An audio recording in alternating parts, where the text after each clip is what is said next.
এখানে এই লোকটি এই সাদা কাপড়ে লোহা মেরে লুকিয়ে যায়, তখনই দর্জি গোছাতে কাপড়টি ছিঁড়ে যায়। আরে এই কাপড়টি আবার কিভাবে ছিঁড়ে গেল?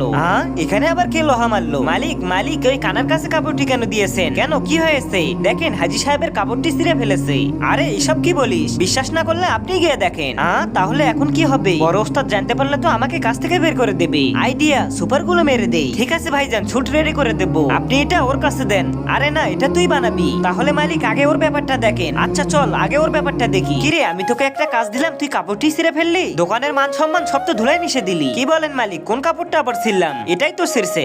আরে না, কই ছিঁড়ছে? এটা তো ঠিকই আছে। আরে এটা কিভাবে জুড়ে গেল? বাদ দে সব, আমি এখন নামাজে যাচ্ছি, তাড়াতাড়ি কাজটি সেরে ফেল। আচ্ছা ঠিক আছে। আরে হারামখোর, এটা তো দেখি সুপার গুলো দিয়ে লাগিয়েছে। দেখি সর, আমাকে কাজ করতে দে। তুই সবুর কর বেটা, আজকে তোকে মজা দেখাবো। একবার তোকে কাজ থেকে বের করে দিতে পারলেই সব কাস্টমার আমার হয়ে যাবে। এই যে কাস্টমারকে রেজিস্টার দে। দিচ্ছি দাঁড়া। তখন এই লোকটি পাঞ্জাবির মাপে গোলমাল করে ফেলে। এই নে রেজিস্টার। আসেন ভাই, আপনার পাঞ্জাবি রেডি হয়ে গেছে। আর ভাইজান আমার স্যুট, আপনিও আসেন। এই নিন ওস্তাদ। ভাই সাহেব পরে দেখে নিন। কিরে তোর রেডি হয়েছে? হ্যাঁ ওস্তাদ, একদম রেডি। এই নিন, আপনিও পরে দেখেন। তার আগে আল্লাহর এই ছবিটা দেখে যারা এড়িয়ে যাবে তাদের মনের আশা কখনো পূরণ হবে না। আর যারা আল্লাহর এই ছবিটাকে মন থেকে ভালোবেসে ভিডিওতে লাইক আর চ্যানেলটাকে সাবস্ক্রাইব করে কমেন্টে আল্লাহ লিখবে, তাদের সকল মনের আশা পূরণ হয়ে যাবে। আমিন। ভাইজান অনেক সুন্দর লাগছে, নিউ ডিজাইন নিউ। আচ্ছা ঠিক আছে। আরে পাগল নাকি তোরা? এটা কি বানাইছিস? আমার মতো দুইজন ঢুকে যাবে। আবে হারামখোর, এটা কি বানিয়েছিস তুই?